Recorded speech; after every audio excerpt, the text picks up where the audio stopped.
Оле, ама това е много голямо и тежко. Много е добре. Как се отваря това нещо?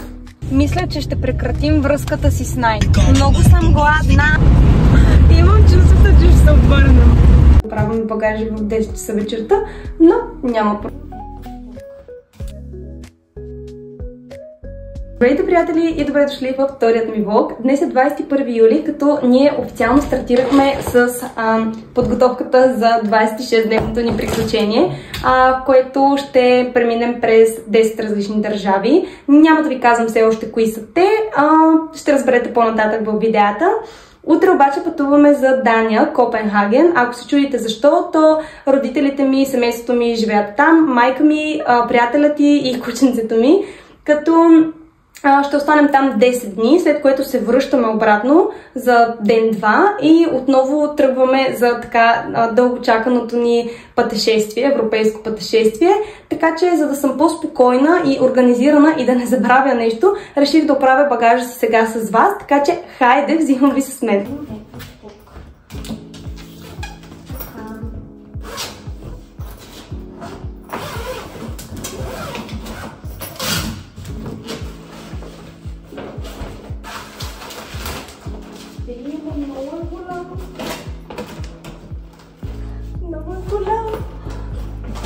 Супер е! Ще имам достатъчно място за козметика, за всичко.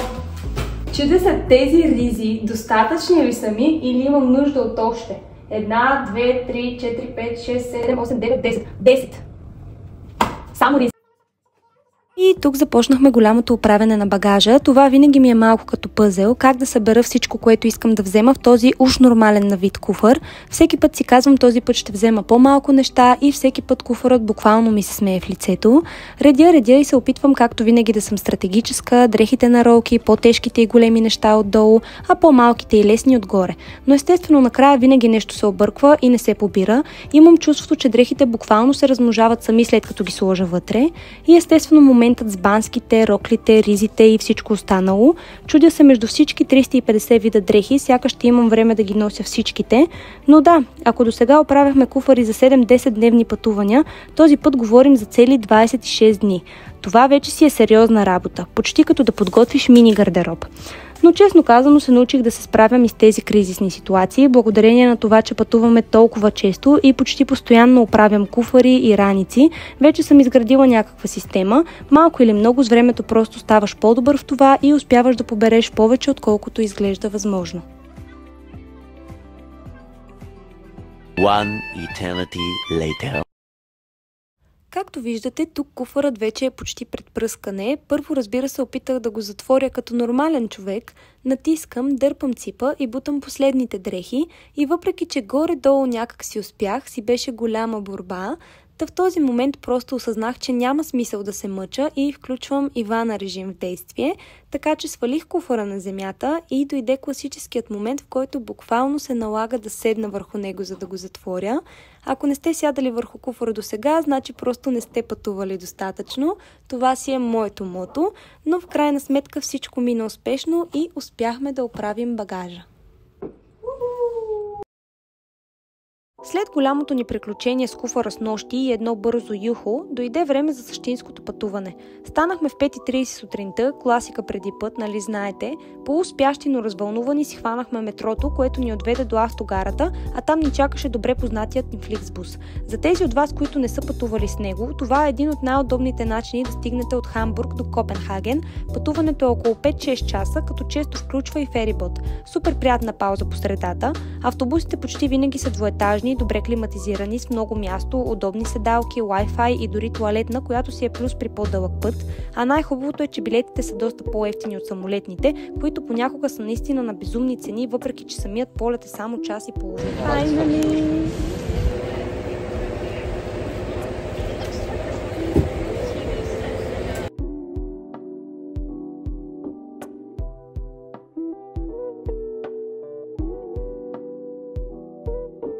Сега чакаме приятелят на майка ми да ни вземе и отивам да си гушкам бебето. И превоза пристигна. След като пристигна приятелят на майка ми и ни взе, потеглихме към едно от най-любимите ни местенца за хапване тук, а именно Joe and the Juice. Като по пътя се откриваха онези типични за Копенхаген гледки, големи сгради и спретнати улици. Всеки път, когато се върна тук, има едно особено чувство на уют и подреденост. И в този момент, след цялото ранно ставане и пътуване, мисълта за нещо свежо и вкусно беше повече от добре дошла.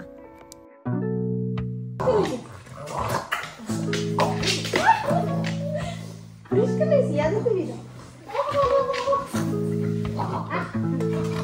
Я да те видя.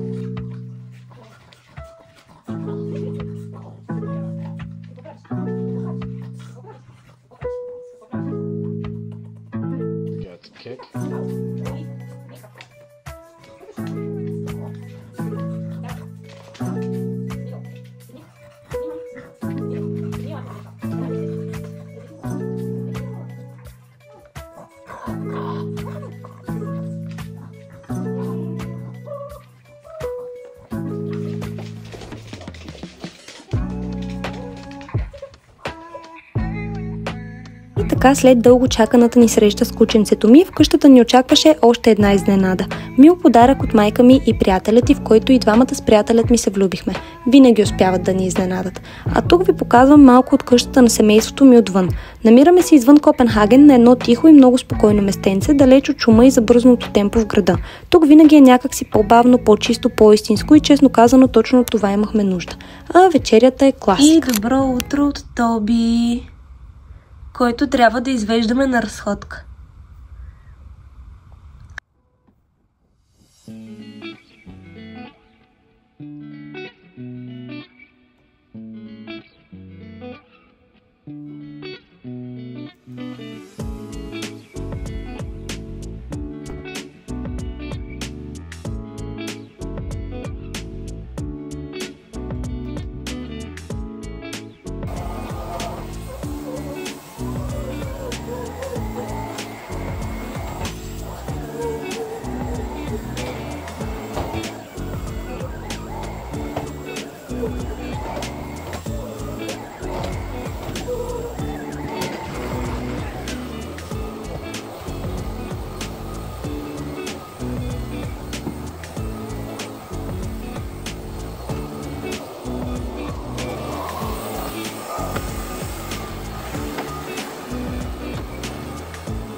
И това тук е нашата малка стаичка. За сега ви показвам само част от нея, но съвсем скоро мисля да направя отделно видео, в което ще ви разведа из цялата къща, за да видите как изглежда един истински скандинавски дом отвътре.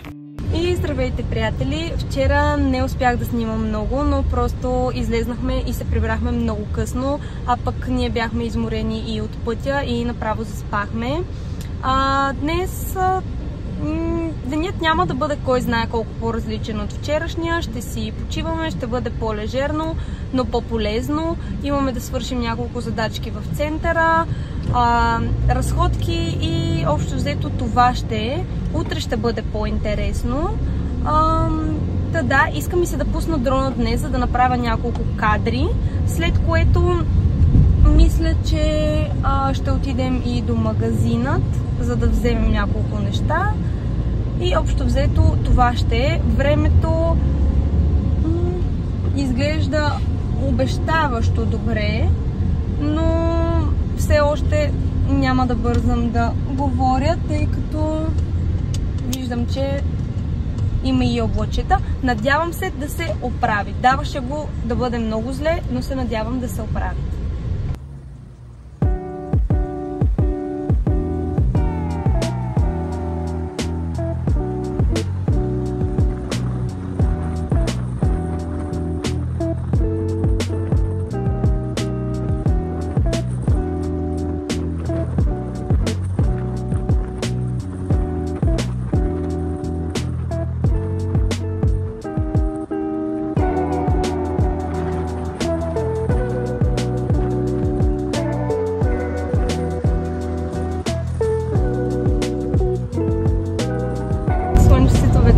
Изгря, показа се. Прогнозите се промениха коренно. Преди да тръгнем ги проверихме и се очакваше лошо време.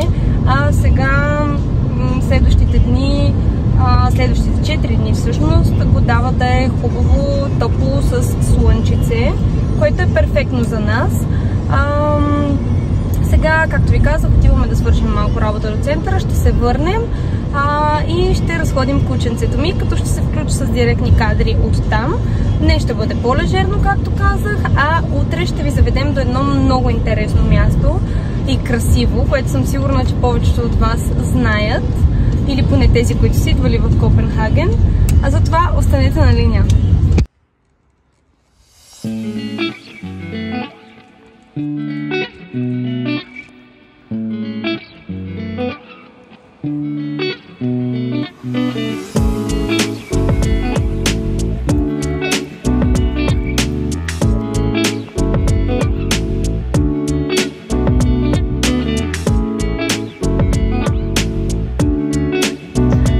Малко се прибрахме, аз скачих набързо догоре, тъй като приятелят ми и кученцето ми долу все още спят. Хапнахме, оправихме се и сега ще изляза, за да направя няколко кадри с дрона, докато времето все още го позволява. Така че останете до края на видеото, за да ги видите и вие. А това е прическата ми последните няколко дни, тъй като тук наистина е много топло и има много влага и просто не може да си позволим нищо друго, така че ще се примирим с този външен вид. И така, време е за дрон мисия. Винаги, когато съм в Дания и особено извън Копенхаген, обожавам да заснемам точно такива моменти. Спокойствие, простора и зеленина. Дронът ми е като трето око, с него виждам всичко отгоре по един нов начин. Тук, където живеем, е толкова тихо и подредено, че всяка уличка изглежда като подредена сцена от филм и въпреки, че небето често е сиво, когато слънцето се покаже, всичко грева и си казваш: ей, точно за това си струваше да изляза. След летящият старт дойде време да се сгушим вътре, като с приятелят ми решихме да си направим една спокойна вечер и докато той се развихри в кухнята, аз ту помагах, ту просто го гледах с усмивка как си реже продуктите с абсолютна концентрация, сякаш снима готварско шоу. В крайна сметка сглобихме нещо като домашна салата Цезар, не съвсем по учебник, но точно по наш вкус, а Тоби, както винаги, беше под масата в режим дежурен дегустатор, чакаш да клъвне нещо, което случайно ще падне. И така завърши денят ни, тримата на дивана с любим филм, тишина навън и спокойствие вън. Здравейте, приятели, от ден 5 в Копенхаген. Днес сме на едно от най-колоритните места тук, а именно Нюхавен. Той е едно от най-любимите ми, така че сега ще ви взема с мен, за да ви поразходя малко и да ви покажа мястото в пълният му блясък. Нюхавен е едно от най-магичните места в Копенхаген. Място, в което миналото и настоящето се прегръщат на фона на цветни фасади, дървени лодки и спокойни канали. Тук дори въздухът носи усещане за история, сякаш всяка сграда има своя приказка. Разходката тук е не просто разходка. Тя е преживяване. Минаваш покрай хора, които пият кафе, рисуват, снимат, свирят и просто се наслаждават на живота. А точно в началото на уличката ни посреща ароматът на нещо класическо – датският хот-дог. Да, звучи обикновенно, но вкусът му е всичко друго, само не и обикновен. Сочен, топъл, с хрупкав и перфектен баланс от сладко и кисело. Малко удоволствие, което няма как да подминеш. Нюхавен е оживен, но не натрапчив. Пълен с енергия, но в същото време ти дава усещане за покой. Тук всяка секунда е покана да се спреш, да вдишаш дълбоко и просто да се насладиш. А самият Нюхавен всъщност е бил едно от най-старите търговски пристанища на Копенхаген. Днес е пълен с заведения, цветни фасади и туристи, но преди векове тук са акостирали кораби, носещи стоки от цял свят. И въпреки шума и тълпите, атмосферата си остава някак магична.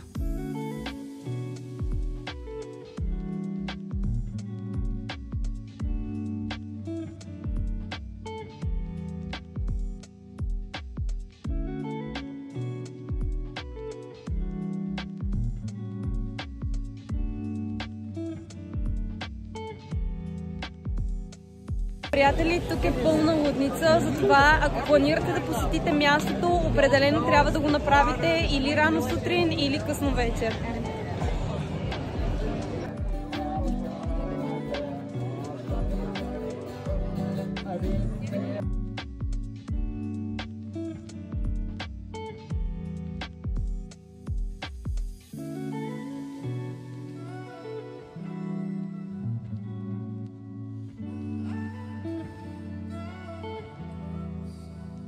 Тук може да се объркате по облеклото на хората, тъй като едните са с дълги дрехи и яката, докато другите пък са с летни такива.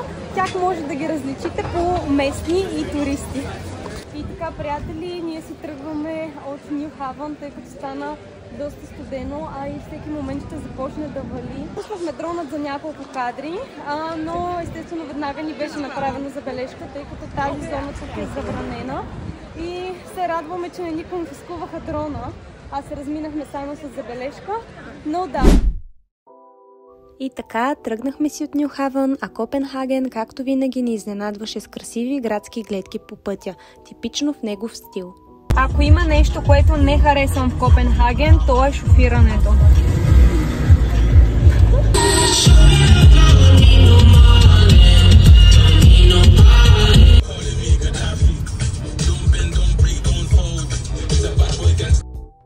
Тук вече съм си у дома и съм супер щастлива, че ще изкарвам кученцето ми на разходка. Вижте ми само аутфита, буквално зумвам на това как съм се облякла като истинска дъчанка с тези бутуши.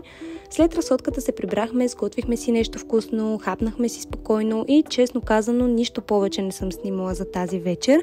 Затова ще се видим утре и ще ви отведа на едно много интересно място, което обожавам, така че както обичам да казвам, останете на линия.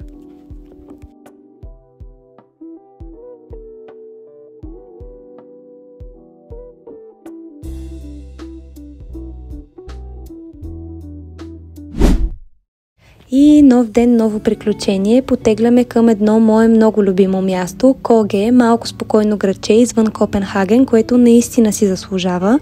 По пътя, между другото, минахме покрай коза, ето я, просто си стоеше край пътя, все едно ни чакаше, а както виждате всички спираха любезно да я изчакат и да я поснимат, а вече пристигнахме в градчето и е време да го разгледаме отблизо.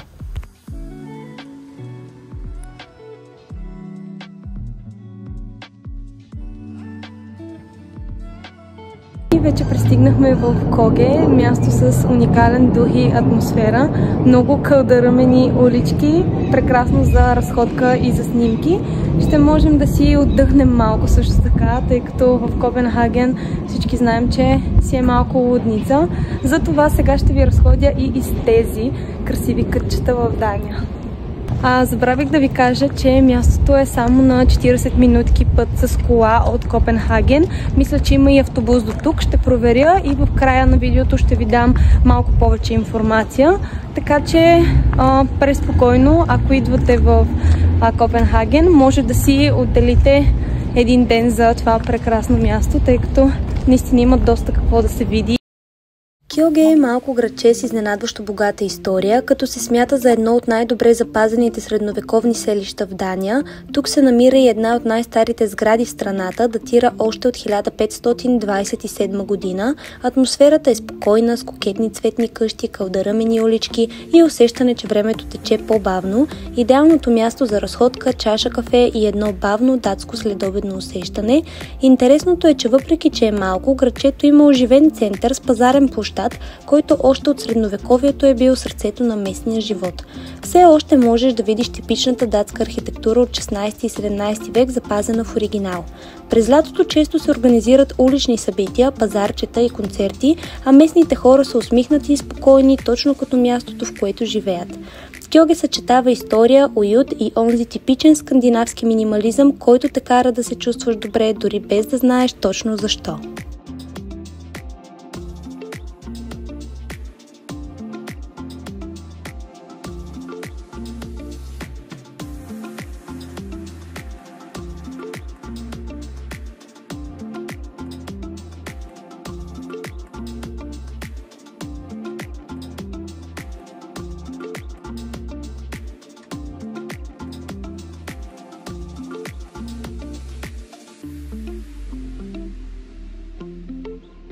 Между другото, това е типичното датско градче, тъй като архитектурата е точно такава. Къщите са на по един-два етажа. Всичко е цветничко, кокетно. Точно така изглеждат реално местата в Дания, с изключение на Копенхаген. Там може да видите и някоя по-висока сграда, което е нормално, имайки в предвид, че е столица. Но по принцип масово местата извън столицата изглеждат ето така. Което е много, много красиво, много ми харесва. Аз не обичам толкова градската атмосфера. Мисля, че съм си селско момиче. Това място винаги ме е карало да си представям как е изглеждал животът преди няколко века, не като в учебник, а истински с хора, които търгуват, бързат за пазара, обсъждат новини пред църквата. Градът всъщност е играл важна роля още през средновековието, като пристанище, където са пристигали кораби от цяла Скандинавия. Мястото е било оживено, дори е имало процеси срещу жени, обвинени във вещерство, като това днес звучи като легенда, но всъщност се е случвало точно тук.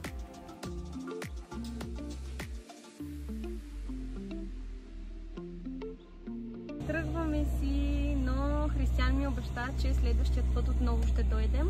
Остават ни 6 дни в Копенхаген и мисля, че няма да успеем да се върнем отново през тези дни, но следващият път със сигурност с майка ми и приятеля ти и кученцето ми, тъй като в момента нямаше как да го вземем, а пък майка ми и приятеля ти са на почивка. Но следващият път със сигурност. Исках да ви кажа, че по Коледа тук е много красиво.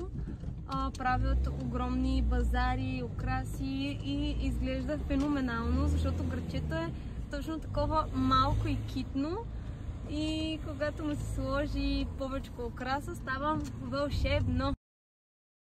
И така, приятели, с това приключваме този влог от Дания и всичко, което успяхме да ви покажем този път. Надявам се, че сте усетили поне мъничко от атмосферата, защото в Скандинавия дните сякаш текат по-различно, по-спокойно, по-бавно и по-красиво. Това със сигурност не са всичките места, които сме обиколили и които ще ви покажем. Ще има още много кадри от Дания, така че със сигурност ще ме виждате тук често. Ако ви е било интересно, останете на линия, абонирайте се за канала, харесайте видеото и не забравяйте. Всяка сряда ще има нов епизод, а още следващата ви отвеждаме по съвсем нов маршрут с нови гледки, нови дестинации и съвсем ново усещане за път. Чао и до нови срещи!